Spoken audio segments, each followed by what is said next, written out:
Hello दोस्तों, एक बार मेरे यूट्यूब चैनल पर फिर से आपका स्वागत है।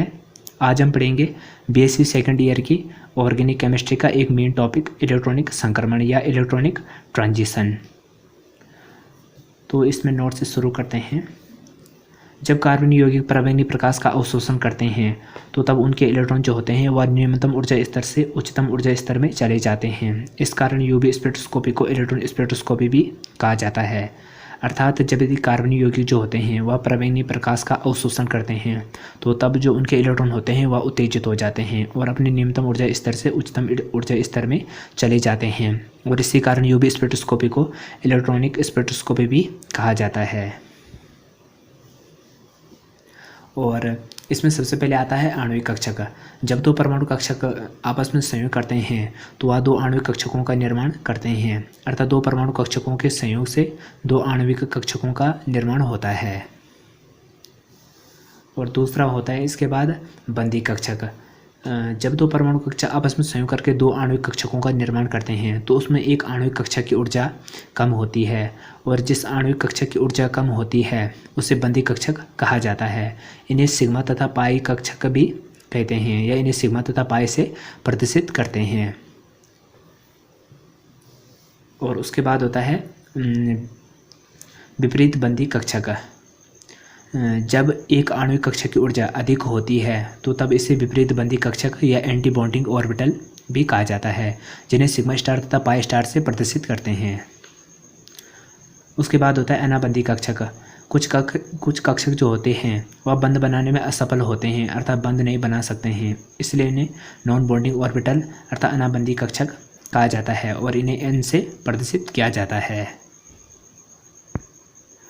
तो दोस्तों, जब दो परमाणु कक्षक आपस में संयोग करते हैं तो वह दो आणविक कक्षकों का निर्माण करते हैं और जब दो आणविक कक्षकों का निर्माण होता है तो उसमें एक आणविक कक्षक की ऊर्जा कम होती है, जिन्हें सिग्मा तथा पाई कक्षक भी कहते हैं। इन्हें बंदी कक्षक कहा जाता है। और उसके बाद होता है जिस आणविक कक्षक की ऊर्जा अधिक होती है उसे विपरीत बंदी कक्षक कहा जाता है या एंटी बॉन्डिंग ऑर्बिटल कहा जाता है। इन्हें सिग्मा स्टार तथा पाई स्टार से प्रदर्शित करते हैं। और जो कक्षक बंध बनाने में असफल रहते हैं अर्थात बंध नहीं बना सकते हैं उन्हें अनाबंदी अर्थात नॉन बॉन्डिंग ऑर्बिटल कहा जाता है और इन्हें एन से प्रदर्शित करते हैं।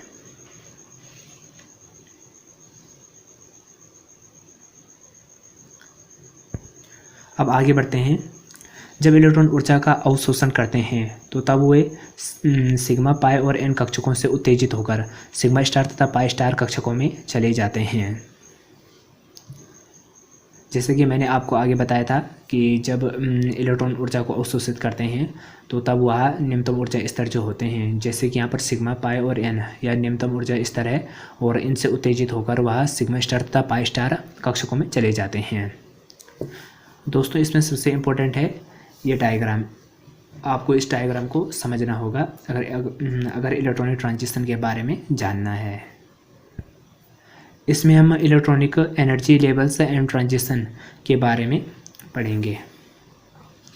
जैसे कि इस डायग्राम में हमने सबसे नीचे सिग्मा बॉन्ड को रखा है, उसके बाद पाई बॉन्ड को, उसके बाद एन बॉन्ड को और उसके बाद सिग्मा, उसके बाद पाई स्टार और उसके बाद सिग्मा स्टार बॉन्डों को रखा है। और इस तरफ जो है यह एनर्जी लेवल है और सबसे जो कि एनर्जी लेवल नीचे से बढ़ता हुआ ऊपर की तरफ जा रहा है और जिससे पता चलता है कि जो सिग्मा कक्षक होती है उनकी ऊर्जा सबसे कम होती है और फिर उसके बाद पाई कक्षकों की ऊर्जा होती है, फिर उसके बाद एन कक्षकों की ऊर्जा होती है, उसके बाद पाई स्टार कक्षकों की ऊर्जा होती है और उसके बाद सिग्मा स्टार कक्षकों की ऊर्जा होती है। इस डायग्राम में हम यहाँ जानेंगे कि जो इलेक्ट्रॉन होते हैं जब यदि वह निम्नतम से निम्नतम ऊर्जा स्तर से उत्तेजित होकर उच्च ऊर्जा स्तर में जाते हैं तो उन्हें कितनी ऊर्जा की आवश्यकता होती है और किस इलेक्ट्रॉन को उच्च ऊर्जा स्तर में जाने के लिए सबसे अधिक एनर्जी की आवश्यकता होती है। जैसे कि आप डायग्राम में समझ गए होंगे कि इस तरफ एनर्जी लेवल है और इस तरफ उनके कक्षक बताए गए हैं कि किस कक्षक की ऊर्जा सबसे अधिक है, जिसमें कि एनर्जी लेवल ऊपर की तरफ बढ़ती चली जा रही है और पाई कक्षकों की जो सिग्मा कक्षक है उनकी ऊर्जा सबसे कम है, उसके बाद पाई कक्षकों की, उसके बाद एन कक्षकों की ऊर्जा उनसे अधिक है और उसके बाद पाई स्टार कक्षकों की ऊर्जा अधिक है, उसके बाद सिग्मा स्टार कक्षकों की ऊर्जा अधिक है। अब हम देखेंगे सबसे पहले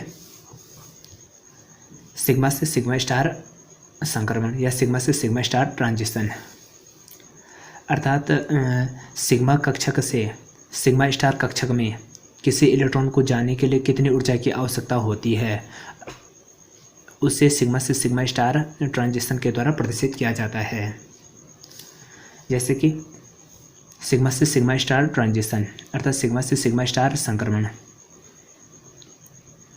इस प्रकार के संक्रमण के लिए उच्च ऊर्जा की आवश्यकता होती है, क्योंकि सिग्मा से सिग्मा स्टार कक्षकों के बीच में ऊर्जा के स्तर जो होते हैं वो उनमें बहुत अधिक अंतर होता है, और जब अणुओं में केवल सिग्मा बंध पाए जाते हैं तो वही यौगिक जो होते हैं वह सिग्मा से सिग्मा स्टार ट्रांजिशन प्रदर्शित करते हैं। ऐसे यौगिक निर्वात यूवी विकिरणों का अवशोषण करते हैं, अर्थात जो इलेक्ट्रॉन सिग्मा कक्षक में उपस्थित रहता है उसे सिग्मा से सिग्मा स्टार कक्षक में जाने के लिए अत्यधिक ऊर्जा की आवश्यकता होती है, क्योंकि सिग्मा से सिग्मा स्टार कक्षकों के बीच में अधिक ऊर्जा स्तर होते हैं जिससे कि सिग्मा से सिग्मा स्टार कक्षक तक इलेक्ट्रॉनों को जाने के लिए अत्यधिक ऊर्जा की आवश्यकता होती है। और जिन अणुओं में सिग्मा बंध पाए जाते हैं वह यौगिक सिग्मा से सिग्मा स्टार ट्रांजिशन प्रदर्शित करते हैं, और ऐसे यौगिक जो होते हैं वह निर्वात में यूवी विकिरणों का अवशोषण करते हैं।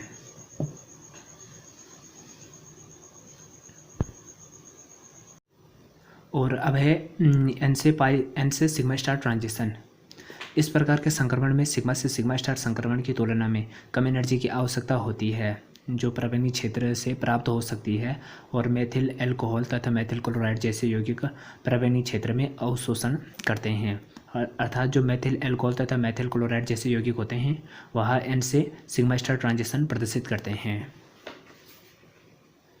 जैसे कि यहाँ पर दिख रहा है एन से सिग्मा स्टार ट्रांजिशन, अर्थात जो इलेक्ट्रॉन एन कक्षक में उपस्थित रहता है उसे सिग्मा स्टार कक्षक में जाने के लिए सिग्मा से सिग्मा स्टार कक्षक की तुलना में कम एनर्जी की आवश्यकता होती है, क्योंकि एन से सिग्मा स्टार कक्षकों के बीच में जो ऊर्जा स्तर है वह कम है। इसलिए सिग्मा से सिग्मा स्टार संक्रमण की तुलना में एन से सिग्मा स्टार संक्रमण को कम एनर्जी की आवश्यकता होती है, जो प्रवेणी क्षेत्र से प्राप्त की जाती है। और मेथिल एल्कोहल तथा मेथिल क्लोराइड जैसे यौगिक जो होते हैं वह प्रवेणी क्षेत्र से अवशोषण करते हैं, अर्थात उनमें एन से सिग्मा स्टार संक्रमण पाया जाता है। और तीसरे नंबर पे है एन से पाई स्टार ट्रांजिशन। इस प्रकार के संक्रमण के लिए सबसे कम ऊर्जा की आवश्यकता होती है, क्योंकि इस प्रकार के संक्रमण के लिए कम एनर्जी वाले रेडिएशन के अवशोषण की मात्रा होती है। इसमें कई वर्णमूलक जैसे C double bond O, N double bond N आदि में एन से पाई स्टार ट्रांजिशन पाया जाता है। जैसे कि यहाँ डायग्राम में दिख रहा है कि एन से पाई स्टार किसी एन कक्षक से पाई स्टार कक्षक में इलेक्ट्रॉनों को जाने के लिए सबसे कम ऊर्जा की आवश्यकता होती है, क्योंकि इनके बीच में जो ऊर्जा स्तर होता है उसमें अत्यधिक ही अल्पतम अंतर होता है। इसलिए एन कक्षक से पाई स्टार कक्षक में इलेक्ट्रॉनों को सबसे कम एनर्जी की आवश्यकता होती है। और इस प्रकार का संक्रमण जो होता है वह कम एनर्जी वाले रेडिएशन के अवशोषण से होता है, अर्थात इस प्रकार के संक्रमण में कम एनर्जी वाले रेडिएशन के अवशोषण की मात्रा होती है। और इसमें कई वर्णमूलक जैसे C डबल बॉन्ड O और N डबल बॉन्ड N आदि में एन से पाई स्टार ट्रांजिशन पाया जाता है। और चौथे नंबर पे है पाई से पाई स्टार संक्रमण, अर्थात पाई से पाई स्टार ट्रांजिशन। पाई से पाई स्टार ट्रांजिशन के लिए कम ऊर्जा की आवश्यकता होती है, और यूवी लाइट के अवशोषण से ये संक्रमण आसानी से संपन्न हो सकता है, अर्थात हो जाता है। और एरोमेटिक यौगिकों में पाई से पाई स्टार ट्रांजिशन पाया जाता है। जैसे कि इस डायग्राम में दिख रहा है कि पाई से पाई स्टार ट्रांजिशन में कम एनर्जी की आवश्यकता होती है, क्योंकि पाई से पाई स्टार ट्रांजिशन के लिए किसी इलेक्ट्रॉनों को जाने पर कम ऊर्जा का अवशोषण होता है। इसलिए किसी इलेक्ट्रॉन को पाई से पाई स्टार ट्रांजिशन प्रदर्शित करने के लिए कम एनर्जी की आवश्यकता होती है, और यूवी लाइट के अवशोषण से यह संक्रमण आसानी से संपन्न हो जाता है। और एरोमेटिक यौगिक जो होते हैं वह पाई से पाई स्टार ट्रांजिशन प्रदर्शित करते हैं।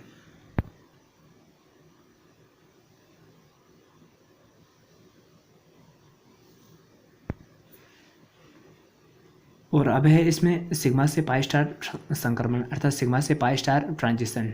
इस प्रकार के संक्रमण में सिग्मा कक्षक से इलेक्ट्रॉन जब उत्तेजित होकर पाई स्टार कक्षक में चला जाता है तो इस प्रकार के संक्रमण में अपेक्षाकृत अधिक एनर्जी की आवश्यकता होती है और इस प्रकार का संक्रमण जो होता है वह कार्बनिक यौगिकों में पाया जाता है।